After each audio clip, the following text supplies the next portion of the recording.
want to tell you about another national championship that I fished way back in the 80s with Barclays Bank AA. For years we dreamt of some success in the nationals, and we'd started in 1977, as I've said before, on the Trent, then fished the Witham and the Welland, and we were always about halfway. I'd had a couple of good section results, but the team was going nowhere. Far too many bad results. The team just wasn't strong enough. We had some decent anglers, but we didn't put it together. We had plans, they didn't work. And then around about 1980, we actually got relegated, not because we fished badly, because someone didn't turn up for a delegates meeting, and the old NFA, that was enough. If you didn't turn up to enough meetings, you'd get automatic relegation. So we'd gone from Division 3 to Division 4, so an even steeper hill to climb. Not very good. There were matches on, I think, the Ancombe and Leeds-Liverpool Canal, and Barclays got their usual sort of middling results. I got out of retirement on the national scene in 1983 and fished the Witham again, this time Division 4, and we had the Witham legend Ernie Wild helping us. We didn't practice really, or I didn't practice. We had a look at the water with Ernie in the close season, and I'm not sure I learnt much. And once again, like I'd done before in the Witham, I had about £1.25, third of the way down the section. Team was somewhere in the middle, or below the middle, not very good. Anyway, things were about to change. In 1985, someone from Barclays called Kevin Taylor took over managing the team, and that first year there was a slight pickup. I think we came about 35th. I didn't fish, can't remember the venue. There was one on the Witham and then one on the Trent. I can't remember which way round they were. And then we got 17th in 86, and 14 teams got promoted. This was a bit more promising, a bit of real application, proper team plan, a better team. And my mate Wayne said, how about getting back into the team again for 87 on the Nene around Peterborough? So that would include the North Bank and the Nene from Stibbington, which is where the A1 crosses the river, down to Peterborough, taken in places like Carstor, Orton, Old Walton, Stibbington, Milton Ferry, I think is the other bit there, and River Lane, and then, like I say, 5 sections on the North Bank. And because Barclays were very generous, they would pay for our travel and practice and bait. So myself and Wayne, 2 weeks before the national, we went up for a week's practice, went up on the Monday, met Kevin up at Stibbington and fished there, and during the week we tried different venues, and I found it really suited me. We fished the North Bank, I think had about £10 of eels and roach. Fished at Carstor, had good chub and other stuff on the feeder. All Walton had a couple of good chub on a chub flyer. I wanted to fish a chub flyer, see what it was like, and I felt comfortable there. There was a little bit more pace at Old Walton. We fished at Orton. Kevin said he'd show me how to fish hemp, and I tried different things. I'm very much someone who experiments in my practice. That day I fished at bread punch at 4 metres on a pole while feeding hemp at 6 metres. Kevin went into a lead on the hemp. He started on maggots for an hour. I gave it 2 hours catching these tiny little silver bream. And then after 2 hours I switched to the hemp, which I'd been feeding, and then quickly overtook him. I think he was a bit shocked by that, ended up with about £10 to his 6. And Wayne was doing fine during the week. On the Wednesday we had a bit of a change. We fished an open match at Orton, I think up and down, one with about £10, and 1 or 2 other of our anglers turned up as well. And I ended up drawn next to Dave Simpson, who was a very good Barclays angler, came from Kent, very consistent. And we were about a dozen pegs below Orton Weir, pegs 472 he had, I had 473. And these numbers will become significant in a bit. And we had a real peg to peg battle. He ended up with 6.8 and I managed to just pip him with 6.10, and I think I won. I think we were 4th and 5th overall. We did pretty well. And that was quite promising. And then on the Friday night, we went into Ken Wade's tackle shop in Peterborough. I was talking to Ken and we were telling him how we'd been getting on. And he said, what hooks you been doing? I said, well, fine wire 20s. He said, no, you've got to get on 22s. He said, pleasure fishing, you're getting away with it. It's a bit too easy for you. In a match, when it's hard, and it's going to be hard, you've got to get on those 22s. I said, okay, noted, got you. And in those days, we'd tie these probably Drennan carbon match 22s to 1.1 Bayer.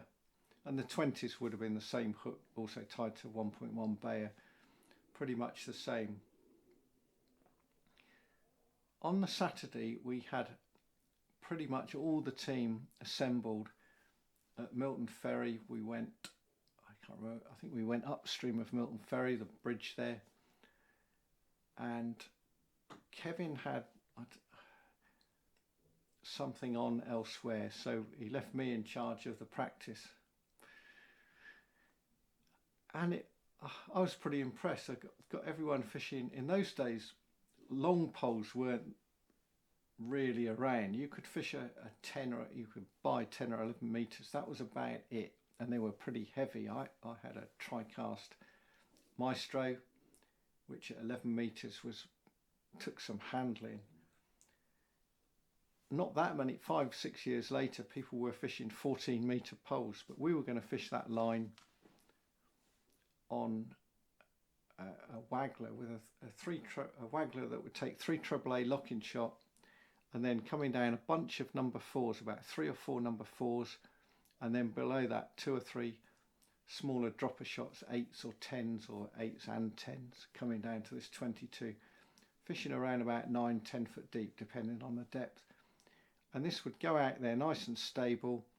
The little bulk shot would take it down through any tiny bits on the top, and then it would trot through. And like I say, when you think about it, when people started to pole fish, they were doing the same thing, but they wouldn't have a massive bulk, 0.5 gram or so, and down the line. So this bulk would just steady it up nicely. No slow drops, just get down, then a mini drop. And that went fairly well. One of the anglers, I went having done some fishing myself, went along the line, and he's fishing 4 foot deep. I said, 10 foot of water there. Oh, well, I'll drop down deep. I said, no, I want you to rig it like this. And he was very reluctant to do this. I was a little bit concerned about his approach to the match, and all you can do is try and persuade people. You can't order them to fish a certain way, but I did manage to get him to fish properly because he wasn't catching. And I did sort of think, is this our weakest link when it would come to the match? The following day was the Sunday before the National on the following Saturday. And the way the National rules worked then, and probably still do, is anyone in the match couldn't fish the venue from midnight on the Sunday night for the rest of the week, those 5 days before the match. So this was the last chance for anyone to fish the venue who was in the actual National. And it was a Nene team championship, a big match, and I drew 475, so I've already, or 475 or 476, so I've already drawn 473. Me and Wayne went for a wander down the river one evening looking at different stretches, and we'd watched someone fishing 472 right on this area, seemed to be, can't get away from it. And I fished much the same as I'd done previously with this waggler with a bulk and all the rest of it, fishing 3/4 of the way across in the main flow. And I ended up with about 310. Well, this day was pretty bad for weather. The rain really set in at lunchtime, about 12:30, and it was cold and miserable. The match was won quite easily by Frank Barlow, who would fish for Shakespeare, who were fishing under a team called Gleavham at the time, with 16 pounds of roach on hemp at Alwalton, I think possibly on the first peg. But I'd done reasonably okay on this match, and we were all set for the following week. The worst thing about it being so wet, it really was chucking it down, was that all the gear was wet. Got into the car at the end of the match. We had a long drive home. There was a big accident on the A1, so we ended up diverting on cross-country roads, and it took 5 hours to get home cross-country, and so the car's steaming up, the gear's wet. But anyway, a week later we all got together, ready for the match, ready for the national. And the night before, one of my problems with big matches in those days, I'd get, I suppose, G'd up, almost overexcited the night before. I wouldn't be able to sleep. So I decided to have a few Bacardi and Cokes, and that seemed to settle down my nerves.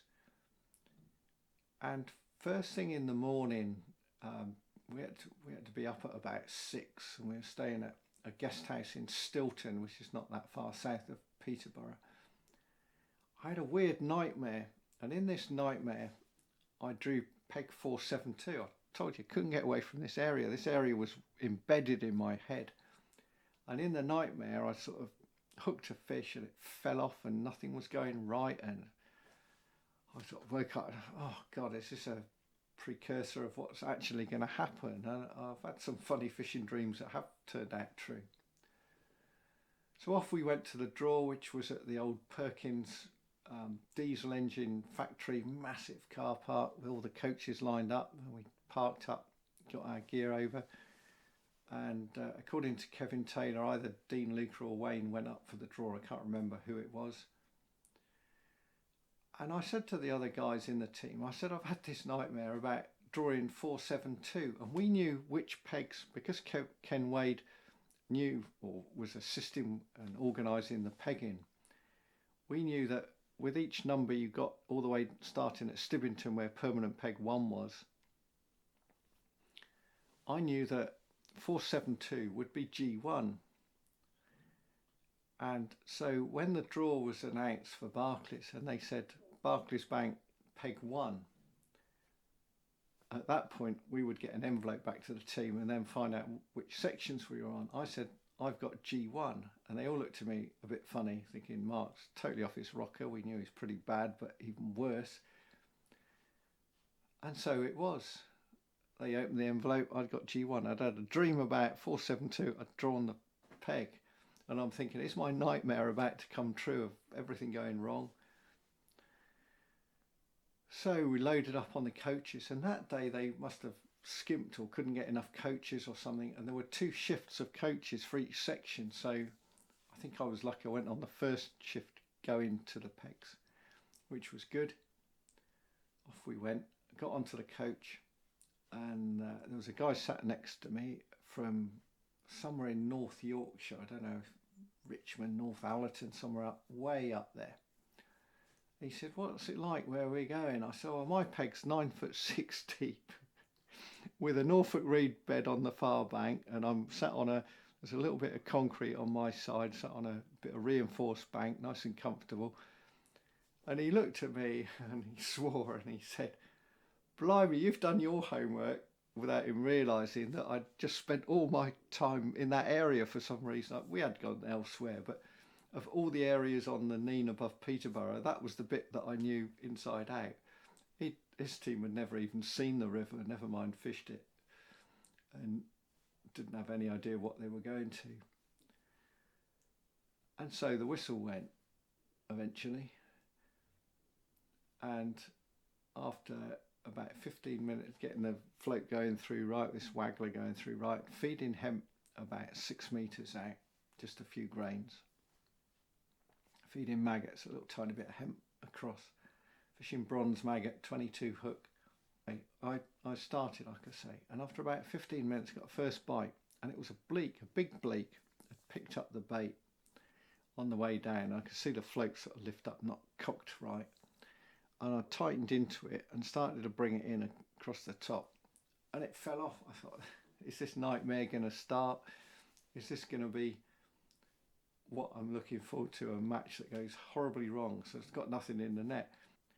And I started to pick up small roach, little silver bream, bits and pieces. I can't remember exactly what I had, sort of odd rough, maybe one or two little eels. I'm not sure if the eels showed. It had gone cold. That week had been cold. The river was definitely fishing much harder than it had 2 weeks before, when it had been much warmer. With about an hour to go, that line had got pretty dead, and I decided I had another waggler rod set up, shallow, about 4 or 5 foot deep. And remember I said about Norfolk reeds on the far bank, and there were gaps only about this wide going into the Norfolk reeds. And there was a very strong downstream wind that day, but where I was comparatively sheltered. I know the north bank that day was horrendous. It was sort of great big waves and rough, and no respite from the wind at all. But where I was, with trees on the far bank and the angle of the wind and one thing and another, it wasn't too bad. And I had one of those days where, I don't know, it was clicking all right, and I was putting this waggler across and feathering it in so that the bait would go into these tiny little gaps with the maggot, right into these gaps, and then catching little chub. And it was towards the end of the match, and I was so confident, never hooking the reeds, not once. If I tried to do it now, I'd be round the reeds 5 times in a row. Never lost a hook in there. And Kevin didn't fish for us. Although he was our manager, he'd agreed to fish for Peterborough in a different national. So he was running the bank, although technically you couldn't have bank runners. So towards the end, maybe half an hour or so from the end, he just came and sat behind me. And our steward for the section, or our end of the section, his team was actually fishing on peg 2, so we're on peg 1. So he'd come and sat and watched me, and occasionally he'd gone back and telling his mate what I was doing, which I thought was a little bit naughty. But anyway, Kevin was sat behind me, and I thought, well, I'm not allowed, here's a steward, and I'm not allowed to communicate to Kevin. So I do crafty. So I turned around to the steward and I said, I think I got about £3 now. I think I'm doing all right. And the steward smiled, and Kevin smiled. And then I think he went on his way towards the end. But carried on getting these little chub.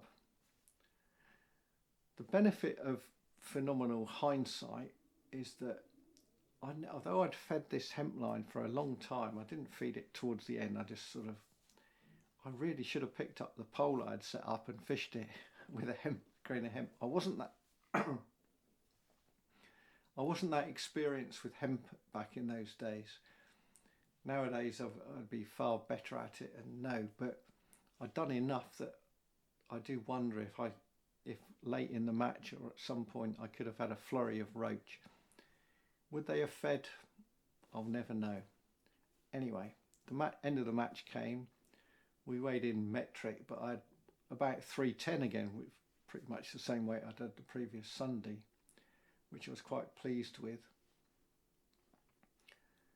When the coach eventually arrived, I said about 2 shifts. This time we were on the second one, so we sat waiting for the best part of an hour for what is quite a short journey across from, we're only just outside Peterborough to sort of, I think it's northeast Peterborough where the Perkins engine factory was. By the time I got back to the car park, I'd established I was around about 3rd in my section. So this is really good news. Dave Harrowwood won the section with about less than £1 more than me, and someone else had got £4. And this is why I think I'm sort of almost kicking myself all these years later that maybe hemp would have got me half a dozen decent roach. Maybe not. Maybe they were never there. Maybe there was too much disturbance on the bank, especially where this steward never really left me alone. I don't think he did me too many favours. So by the time I got back to the car park, everyone else is back. Kevin's madly trying to work out our point score. And he said, well, we've definitely got over 500. And he's thinking 600 is going to be a definite promotion. But when you've got middling scores, you don't really know. Whereas I knew I was right up there, and one or two other anglers did. If you've scored sort of 72 teams, sort of 30 or 40 points, it's hard to know where you're at, because you don't see all the section results. You only see the ones on your coach, which is only part of the section. If you're in the bad half, we hadn't got many disasters. The guy who struggled the week before in that practice hadn't done very well, but just about everyone else had done reasonably well. So they started on the results, and I'm trying to, I'll put in how many actually got promoted, but the way they do it is they do the relegated teams, if there are. I don't think there were any relegated that year, so they do the promoted teams, but they start, say there's 10 teams promoted, they start with 10th place, 9th up and that. And we're thinking we're up there somewhere, but where are we? The team next to us was Harefield Tackle, and they were on peg 2. And we got up to them, and they'd come 6th. And we thought, well, we think we've edged them.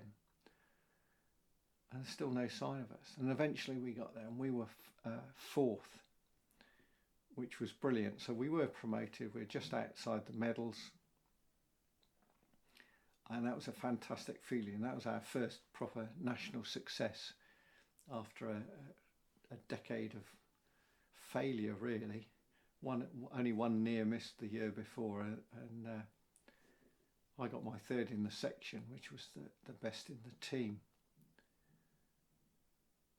Like I say, I think I had a potential section winning peg. I wasn't good enough to get the best out of it, but I fished a pretty good match to do okay in the end. And the team went from strength to strength. The following 2 years, there was the Leeds-Liverpool Canal. The team came 3rd. Didn't fish that one, didn't fancy that at all. The following year was the Huntsville, and they came 2nd. I did watch that one, but the pressures of work that summer were unbelievable. We were working 6 and 7 days a week quite often, and there was no way I could have practiced, got a week off at that time in sort of August or whenever it was, which was a shame. And so the team were, just 3 years later, we're in Division 1, and that's a story for another day. That 1990 Division 1 match on the Witham, which was one of the great nationals, one of the very best of all time, phenomenal match, and I will tell you about it another day. Until then, it's goodbye for now.